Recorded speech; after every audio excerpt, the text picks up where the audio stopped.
My name is Eldon. I'm 45 years old and I've lived in New York City for most of my life. My story with my wife, Lyra, began with a chance encounter in high school. We were both young and full of hope for the future. We fell in love with each other and decided to spend our lives together. After marriage, we have experienced countless days of laughter and tears together. Whenever I think of those sweet moments, the corners of my mouth always involuntarily rise. We spent many important holidays together, traveled together, and rejoiced over the birth of our child. I used to think that our marriage was as strong as steel and nothing could separate us. However, life is full of surprises. Last year, I seriously injured my knee in an accident and had to undergo a long period of treatment and rehabilitation. It was a nightmare for me. I was bedridden, had difficulty moving around, and lost my confidence and enthusiasm for life. To add to my pain, I began to feel that Lyra was distant and cold towards me. She no longer cared about me as much as she used to, and even seemed indifferent to my recovery process. I remember once when I complained to her about the hard work of rehabilitation, she just gave me a few perfunctory words of comfort and left as if she had something more important waiting for her. Gradually, I began to notice some details. Lyra began to work overtime more often, sometimes even staying out all night. She always used the excuse that she was busy at work, but I could sense that she was deliberately avoiding me. Her cell phone became mysterious, and whenever I tried to look at it, she would quickly put it away. Despite my inner turmoil, I never doubted Lyra's loyalty to me. We had been in love for many years, and she had always been the person I trusted the most. I tried to convince myself that this was just a temporary difficulty and that as soon as my knee recovered, everything would be back on track. Until one day, I overheard Lyra mention a name on the phone, Dylan, a young colleague of hers with whom I was unfamiliar. But I detected a hint of something unusual in the way Lyra talked about him. She seemed to be overly intimate with this Dylan, and there was an unspeakable ambiguity in her words. I began to wonder if something had happened between Lyra and Dylan, but I quickly dismissed the idea. I believed in Lyra and in our marriage. Maybe I was just being paranoid. After all, my wife was under a great deal of stress during such a difficult time, and she needed someone to talk to. And so I continued my treatment and recovery with a seed of doubt planted in my heart. Little did I know that this seed would one day break through the ground and change the course of my life forever. As the rehabilitation process slowed down, my life seemed to be stuck in a deadly cycle. Every day, I had to endure pain and go through tedious rehabilitation exercises. I thought Lyra would be my strongest support, but the reality was disappointing. Lyra started working overtime more and more often coming home late at night. At first, she always used the excuse that her work required her to do so I didn't think much of it. Gradually, however, I realized that there were many loopholes in her explanations. A few times, I called her office and was told that she was already off duty. When I asked about this, Lyra was always vague and evasive. I began to notice a change in Lyra. She was no longer as concerned about my rehabilitation progress as she had been, and she seemed indifferent to my pain and distress. I remember one time when I was tossing and turning at night because of the pain from rehab, and Lyra was not concerned about it. The next morning, I told her about my pain, but she just gave me a few perfunctory words of comfort and rushed off to work. Our communication became less and less, and even when we were together, Lyra was always distracted, her eyes wandering. She often smiled alone on her cell phone, but when I asked her about it, she always avoided answering. Sometimes, I would catch a glimpse of her cell phone screen, and Dylan's name was always on it. Gradually, I began to doubt the relationship between Lyra and Dylan. I tried to convince myself that it was just a normal interaction between coworkers, but deep down, I couldn't quite believe it. I tried to convince myself that it was just a normal interaction between coworkers, but deep down, I couldn't quite believe it. Lyra's intimacy with Dylan went far beyond that of a coworker. Once, I overheard Lyra talking to Dylan on the phone about a time and place to meet. It was a weekend afternoon, and Lyra told me she had to work late at the office.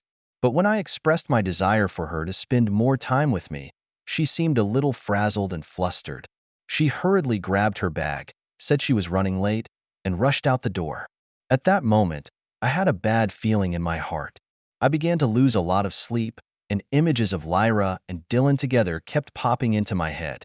I tried to tell myself that I was just being paranoid and that Lyra could not have betrayed our marriage. But the conflict between reason and emotion left me in a deep state of anxiety.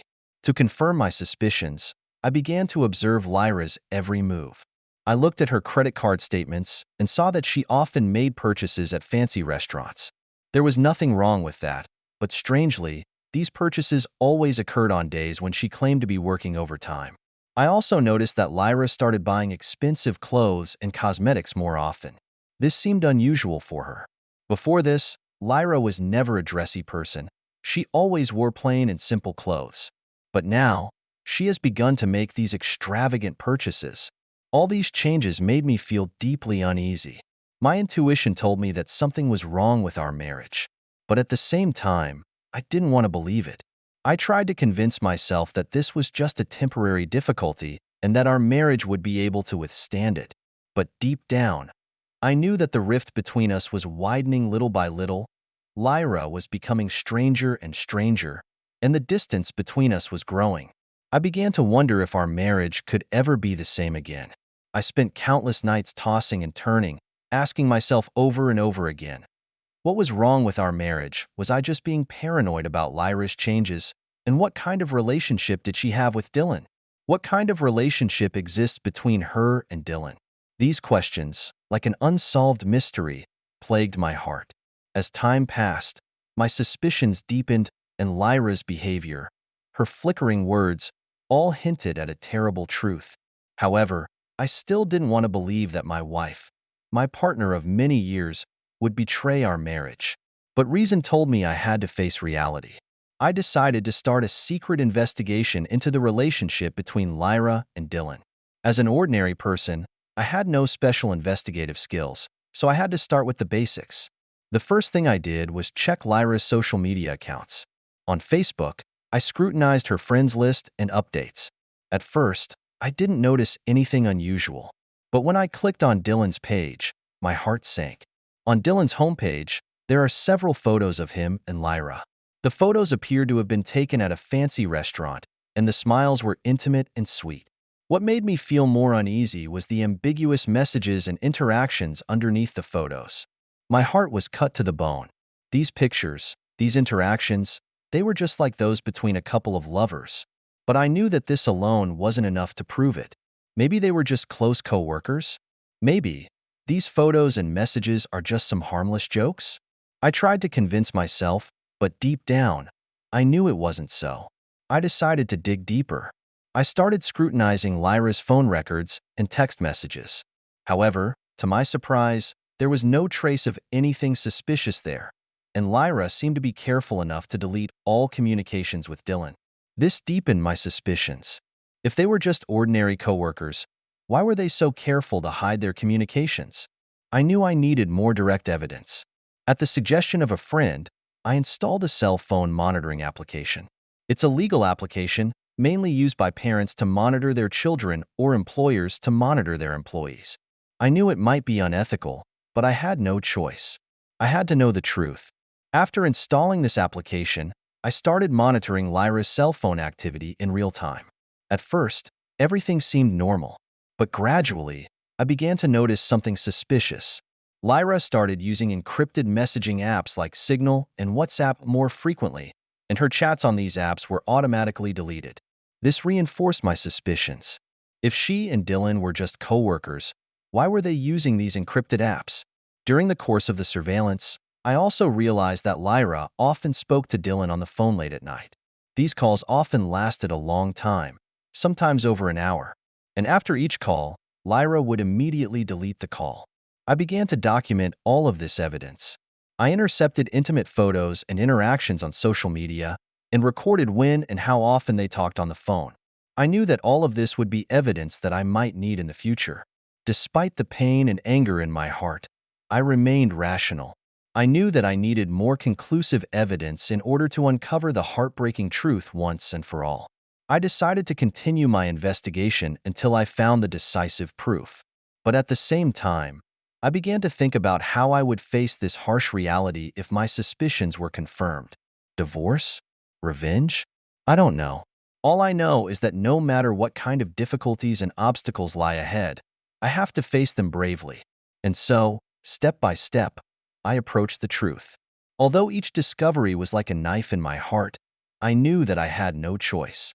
I had to uncover this painful truth, no matter where it led me.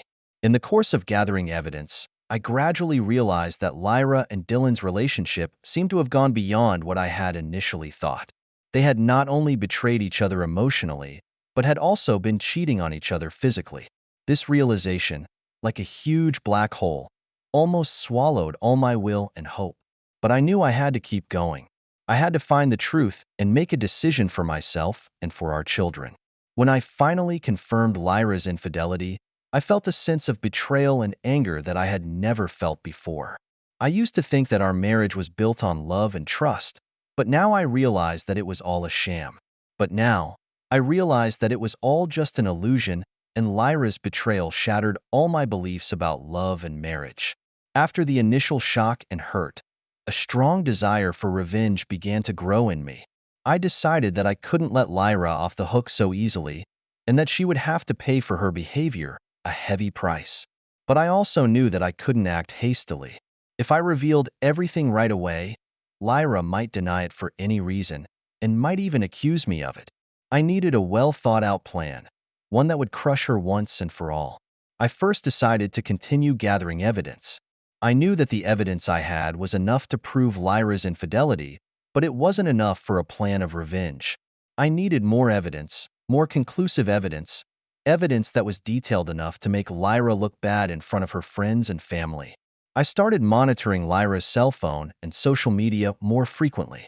I recorded every call, every chat, every meeting between her and Dylan. I even followed them and took intimate photos of them at restaurants and hotels. These photos would become an important part of my revenge plan. In addition to gathering evidence, I began to develop a detailed plan for revenge. My goal was not just to get a divorce, but to make Lyra feel the pain of betrayal and make her look bad in front of her friends and family. My plan was divided into several steps. First, I would drop hints about Lyra's infidelity to her friends and family when she least expected it.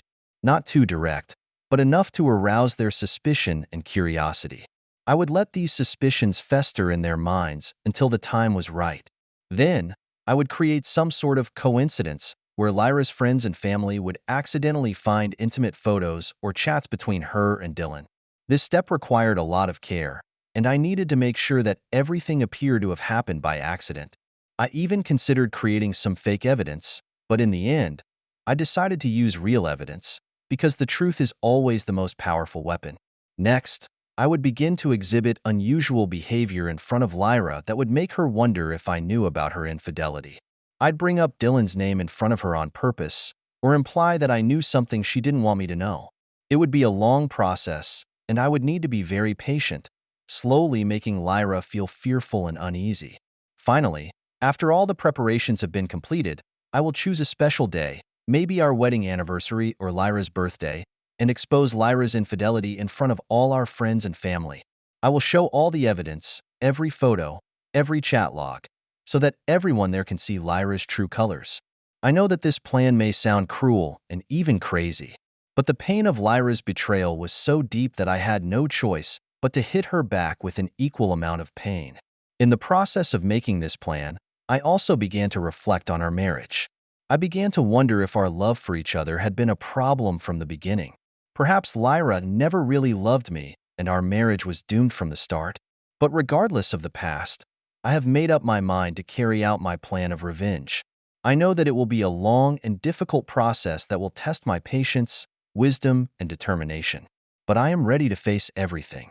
In the process, I also began to re-examine my life. I began to think about how my life would continue after Lyra. Perhaps this revenge program is not only to punish Lyra, but also to give myself a new start. And so, with mixed emotions, I began my journey of revenge. I knew that it would be a journey full of pain and darkness, but I was ready for it. Because at the end of the journey, waiting for me, will be a new life. When everything was ready, I set about executing my carefully planned plan of revenge. I knew that in order for Lyra to truly feel the pain of betrayal, it was not enough to expose her infidelity. I needed to make her feel the pain, the desperation and helplessness that I felt. My first step was to start creating some confusion on purpose to make Lyra feel uneasy and suspicious. I started coming home late more often, sometimes even staying out all night. When Lyra asked me where I had been, I was always vague and left some suspicious traces on purpose, such as lipstick marks on my collar or the unfamiliar scent of perfume on my body. I knew that these little details were enough to arouse Lyra's suspicions. She began to get anxious, always trying to find out where I was. I could tell that her unease was growing every day. To further enhance Lyra's suspicions, I started going out more frequently with my friends Oz and Nina. I deliberately chose restaurants and bars that Lyra knew about to make sure she could see us together. Sometimes, I would even mention Nina's name in front of her, pretending not to notice. I could tell that every time Nina was mentioned, Lyra's face flashed with anxiety and anger. She started questioning me about my relationship with Nina and even started checking my cell phone. This was exactly the effect I wanted. I wanted her to experience the torture of doubt and mistrust. To take it a step further, I even posted some photos with Nina on social media. The photos were carefully chosen, each one full of ambiguity and intimacy. I knew that Lyra would see them, and that would be the last straw that broke her back. At the same time, I continued to collect communications between Lyra and Dylan. Through the spy app, I was able to monitor every conversation in real time. These records will be the key piece of evidence in my plan for revenge. At one point, I came across a particularly intimate conversation. In this conversation, Lyra and Dylan discussed their future plans, even mentioning divorce and remarriage. It was a conversation that would become the killer in my revenge plan. As time went on, I could feel Lyra's unease and suspicion reaching a peak. She began to question me more frequently and even started to follow my movements. On a few occasions, I even caught her secretly checking my cell phone and computer. I knew that this was exactly what I wanted. I wanted Lyra to feel the pain of betrayal, to feel the helplessness and despair that I felt. Only then will my revenge truly begin. But at the same time, I began to feel a touch of exhaustion and confusion. This game of revenge seemed to be slowly consuming my life. I began to wonder if it was really worth it. But every time I think of Lyra's betrayal, of those intimate moments she had with Dylan, my anger reignites. I knew that I had to keep going, that I had to fulfill my plan of revenge. Thus, in the midst of creating chaos and gathering evidence, my plan for revenge gradually unfolded. I knew that the moment of truth was coming. I was about to face Lyra, our past, our broken marriage. This will be a defining moment, one that will determine the success of my revenge and my future. But whatever the outcome, I was ready to face it. Because after all I've been through, I'm no longer the same person. As my plan for revenge unfolded, Lyra's behavior began to become more and more erratic. I could sense that she was in a state of extreme panic and confusion. At first, Lyra tried to win me back in every way possible. She started sending me frequent messages, asking me where I was and what I was doing. She even started trying to cook some of my favorite foods, trying to please me in this way. But I ignored her actions. I continued my plan of revenge, creating chaos and gathering evidence. I knew that my revenge would only begin when Lyra had a real taste of betrayal. As time went on, Lyra began to wonder if I was having an affair. She began to scrutinize my every move, trying to pick up clues. On a few occasions, she even asked me directly if I was seeing another woman. I always remained silent in the face of her questioning. I knew that my silence would make her more frightened and upset. This was exactly the effect I wanted. I wanted her to feel the helplessness and despair that I had felt.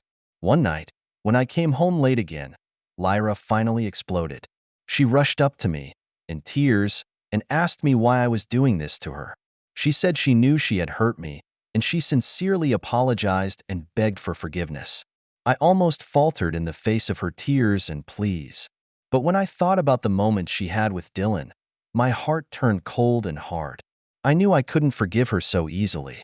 I looked at her coldly and told her I needed time to think. I said I wasn't sure there was a future for our marriage. I saw her face turn pale in an instant, but I didn't sympathize with her. This was the price of betrayal. After that, Lyra became more desperate and upset. She started apologizing and pleading with me for forgiveness. She even offered to go to marriage counseling with me to try to save our marriage, but I refused all her offers. I told her that I needed time to think, that I wasn't sure I could trust her. Every time I saw the look of despair in her eyes, I felt a twinge of pleasure.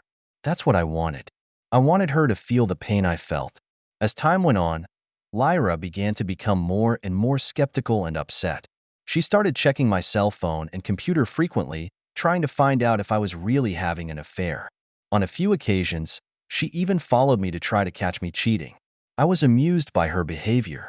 I deliberately left some ambiguous traces, such as some strange women's phone numbers or some suspicious receipts. I knew that these traces would make Lyra more suspicious and panic. Finally, in a particularly heated confrontation, Lyra asked me directly if I was cheating on her. She said she'd rather know the truth than continue to live in doubt and uncertainty. I just laughed coldly at her questioning. I told her that I was not obliged to explain anything to her. I said that our marriage had come to an end and it was time to face reality. I saw a look of desperation and pain on her face. She began to cry hysterically and kept pleading with me to give her a chance. But my heart was already closed to her. I knew that this was the last step in my plan of revenge. After that, Lyra became more desperate and disillusioned. She started drinking heavily and spent her days in tears. She tried to get me back in any way she could, but my decision had already been made. I knew it was time to strike the final blow in my plan of revenge. And so, in Lyra's despair and agony, my plan for revenge drew to a close. I knew that the final battle was coming.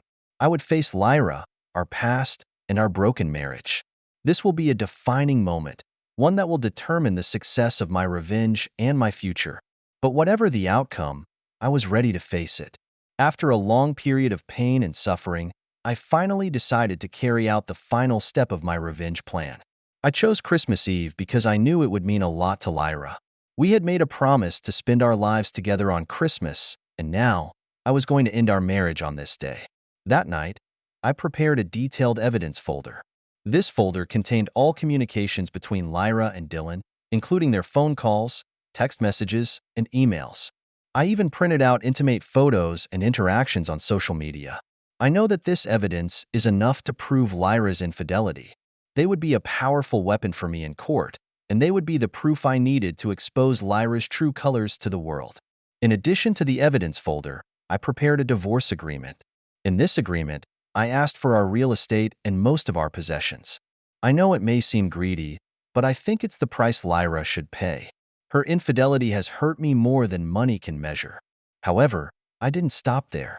To make sure that Lyra was humiliated in front of her friends and family, I sent all the evidence of infidelity to the friends and family that I had implied that Lyra had been unfaithful.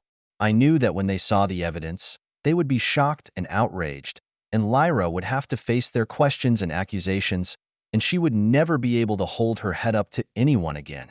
When everything was ready, I placed the evidence folder on Lyra's bedside table along with the divorce papers. I also attached a note that said, "Merry Christmas." I knew Lyra would be shocked and desperate when she saw them. Late that night, I quietly packed my bags and took my most precious belongings with me. I took one last look at the home I had loved so much and left with determination. I knew that this would be a new beginning in my life. The next morning, when Lyra woke up and realized what had happened, she must have felt completely devastated.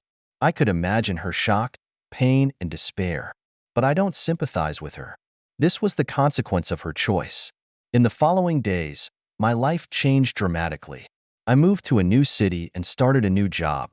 I knew that it was going to be a difficult process, but I was ready to face everything.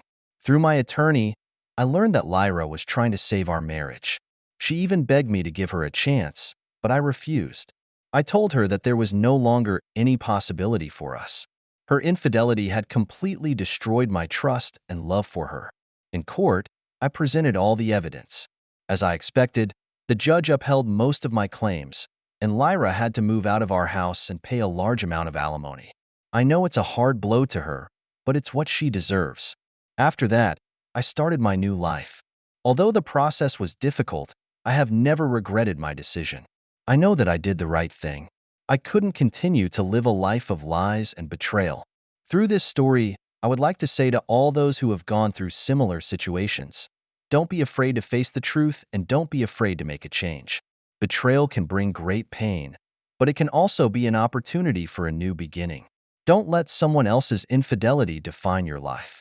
You have the right to pursue your own happiness and the right to have an honest, faithful partner. Don't settle, don't compromise. At the same time, I hope my story serves as a warning to those who are considering infidelity.